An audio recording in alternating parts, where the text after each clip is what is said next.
الشیطان الرجیم بسم اللہ الرحمن الرحیم تری الظالمین مشفقین مما کسبوا وہو واقع بہم والذین آمنوا وعملوا الصالحات فی روضات الجنات لہم ما یشاءون عند ربہم ذالک هو الفضل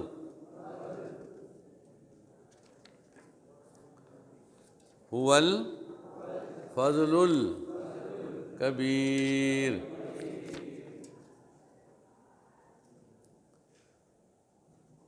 ترجمہ سماعت فرمائیں اور ساتھ ساتھ پڑھیں۔ اور جو لوگ ایمان لائے اور نیک عمل کرتے رہے وہ بہشت کے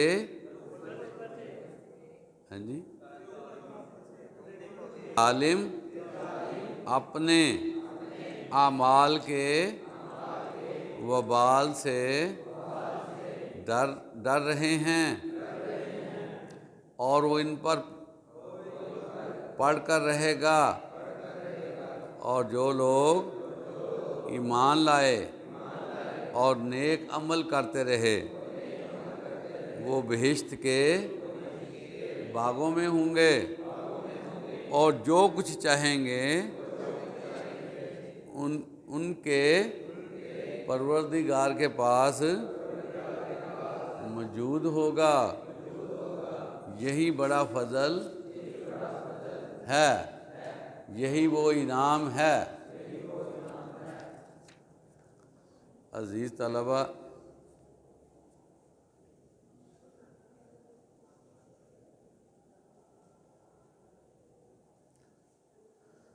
یہ دنیا جو ہے اس سے پہلے اللہ تعالیٰ نے ذکر بھی فرمایا ہے، یہ کھیتی کی طرح ہے۔ جس طرح ہم کھیتی میں محنت کریں گے تو اللہ تعالیٰ زیادہ فصل کی صورت میں ہمیں انعام دیتا ہے۔ اسی طرح جو لوگ دنیا میں محنت کریں گے ان کو اس محنت کا صلہ ملتا ہے، لیکن جو لوگ یہاں رہتے ہوئے محنت کریں گے لیکن ان کی غرض و غایت اللہ کی رضا ہوگی تو دنیا میں بھی وہ کامیاب ہوں گے اور آخرت میں بھی ان کا اچھا ٹھکانہ ہے۔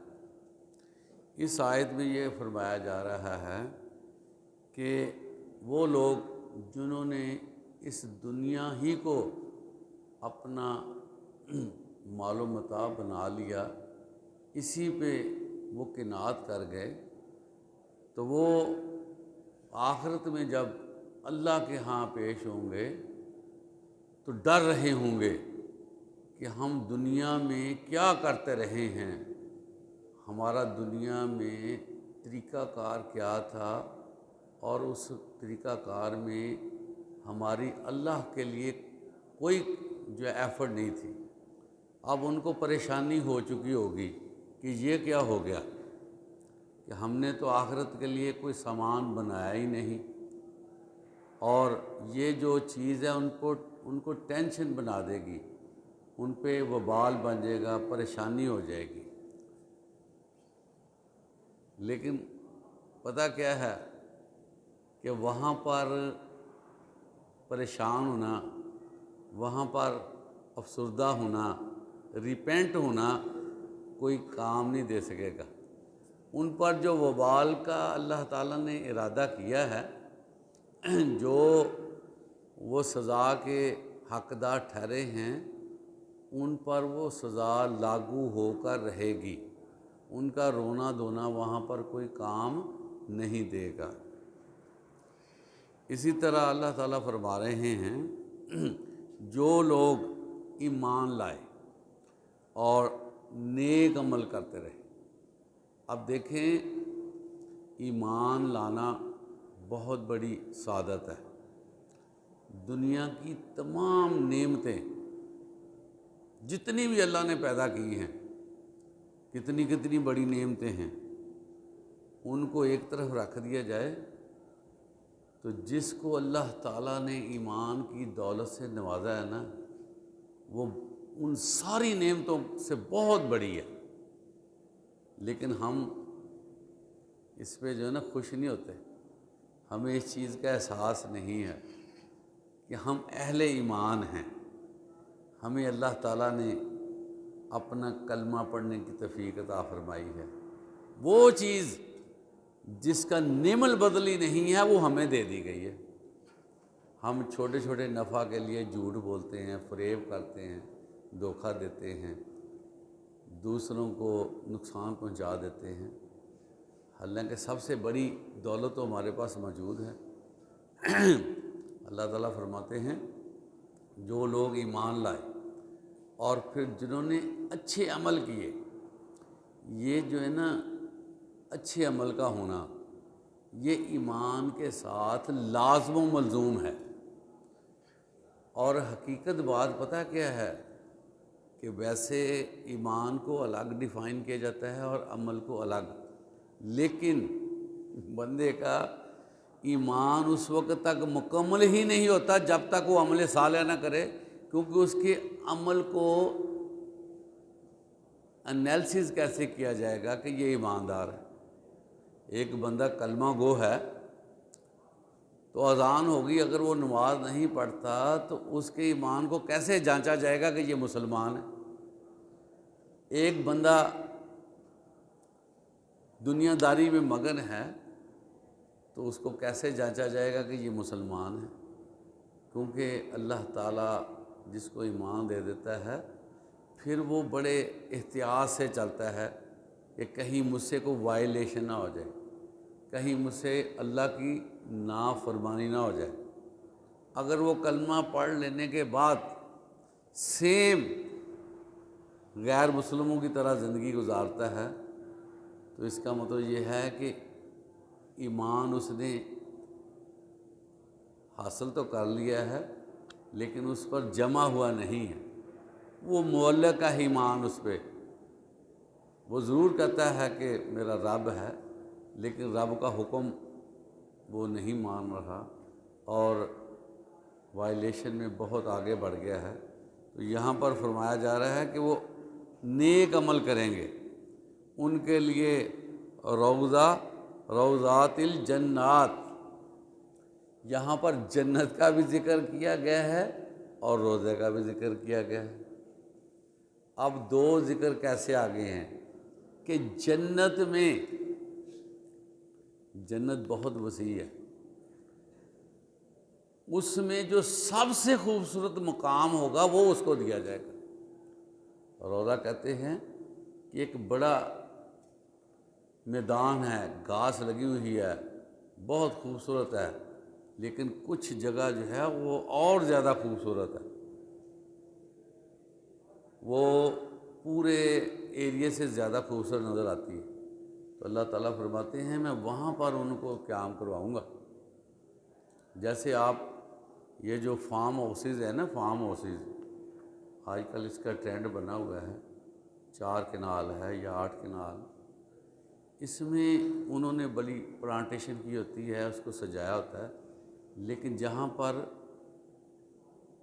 بلڈنگ ہوتی ہے، کنسٹرکشن ہوتی ہے، اس کے ارد گرد اور زیادہ ماحول بنا دیا جاتا ہے، وہ باقی پلیسز سے زیادہ خوبصورت ہوتا ہے۔ اسی طرح اللہ تعالیٰ نے جنت میں خاص مقامات ڈیولپ کیے ہیں تاکہ جو لوگ ایمان والے ہیں ان کو فل پروٹوکول دیا جائے۔ آپ دیکھیں کہ یہ اللہ کی طرف سے اعزاز ہے کہ وہ جنت میں بھی خصوصی مقامات بنا رہا ہے۔ اور پھر اللہ تعالیٰ فرماتے ہیں کہ جو کچھ وہ چاہیں گے، خواہش کریں گے، اللہ تعالیٰ جو ہے ان کو وہ عطا کرے گا۔ ایسی جنت ہوگی کہ وہاں پر ہر بندہ اپنی خواہش کے مطابق حاصل کر سکتا ہے، اور یہ اللہ کی طرف سے بڑا ہی فضل ہے، بڑا ہی انعام ہے۔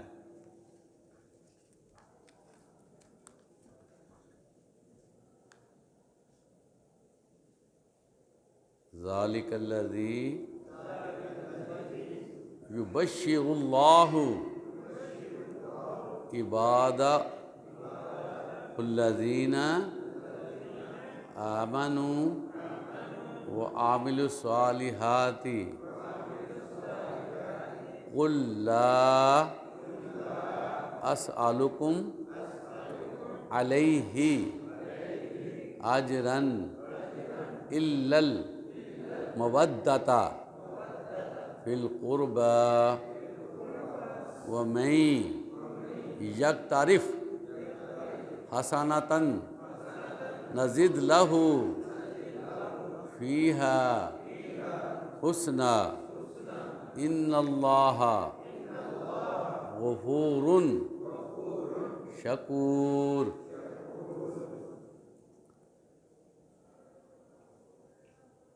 کہہ دیں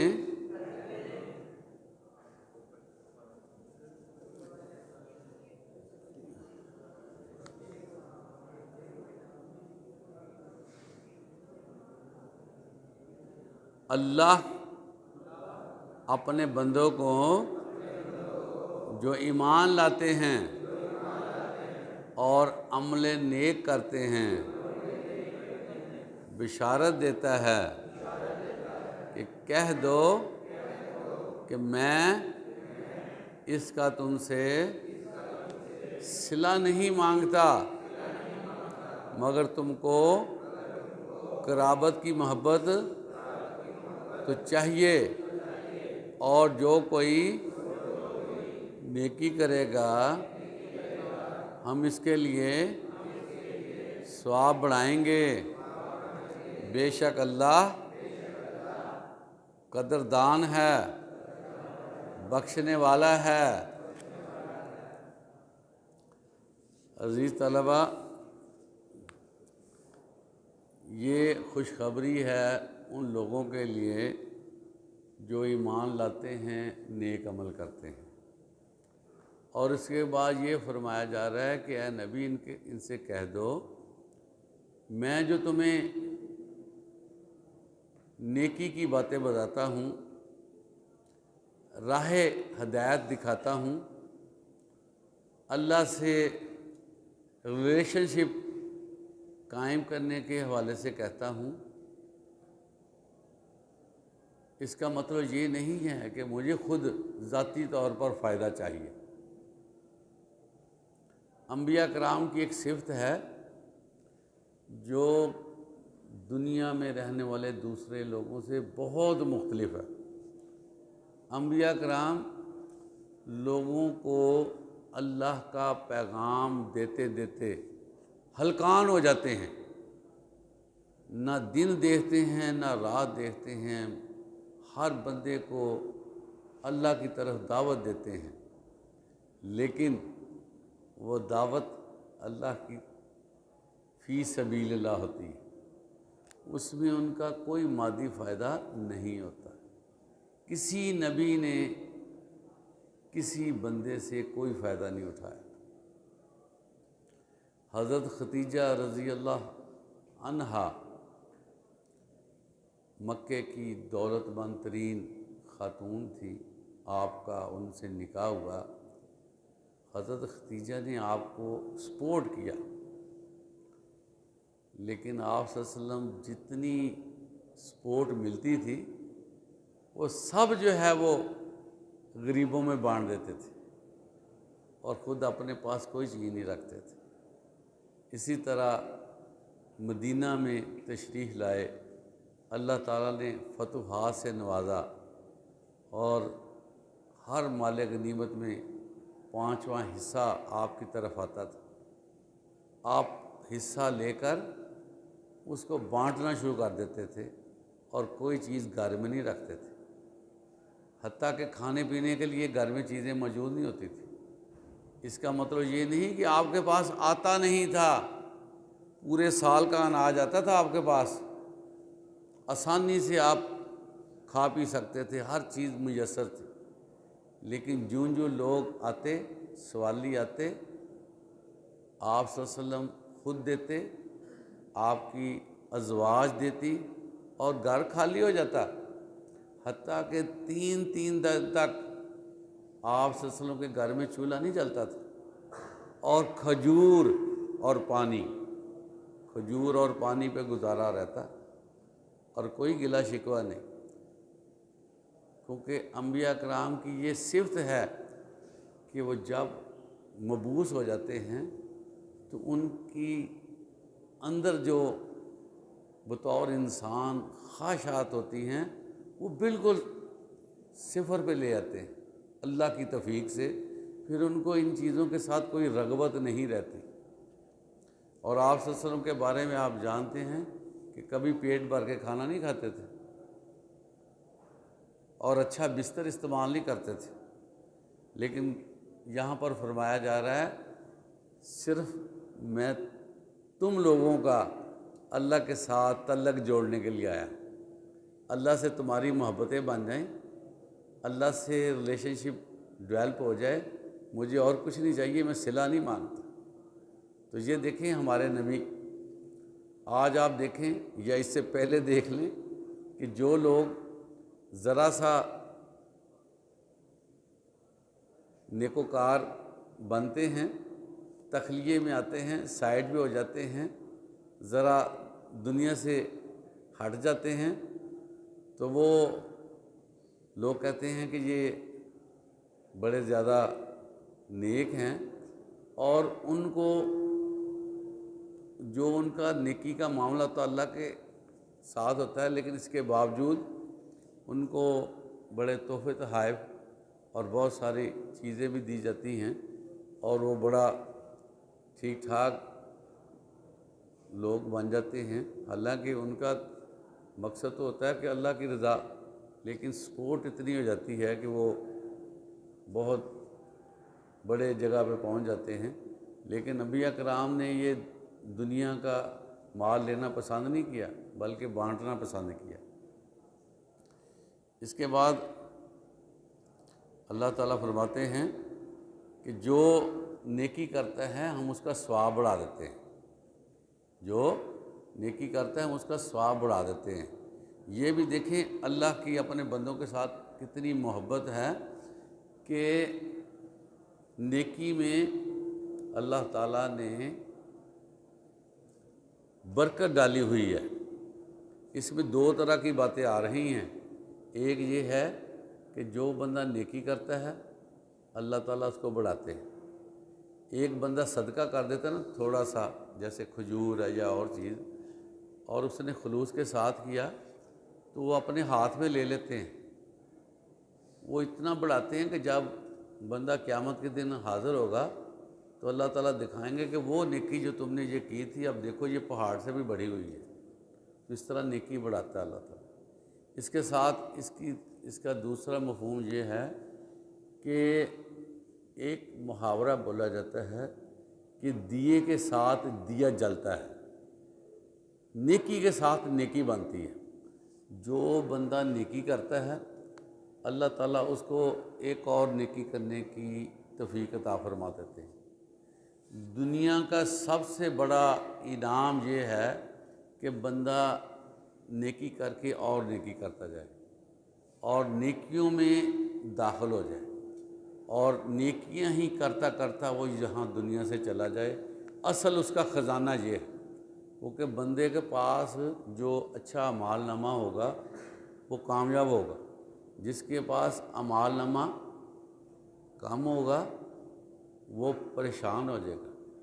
سورہ القاریہ آپ نے سنی ہوگی، اس میں بھی یہ کہا جاتا ہے کہ جس شخص کے اعمال کے وزن بھاری ہوں گے وہ دل پسند زندگی میں ہے، اور جس شخص کے اعمال کا وزن کم ہوگا اس کی منزل حاویہ ہے، اور حاویہ کیا ہے؟ بھڑکتی ہوئی آگ۔ اس حوالے سے کوشش کرنی چاہیے کہ ہم نیکیاں کریں، جتنی نیکیاں کریں گے ہمارا تعلق جو ہے وہ اللہ کے ساتھ ڈویل ہوتا جائے گا، اور ہم لوگ جو ہیں اللہ کی مہربانی سے کامیاب و کامران ہو جائیں گے۔ اللہ تعالی ہمیں زیادہ سے زیادہ نیکی کرنے کی توفیق عطا فرمائے۔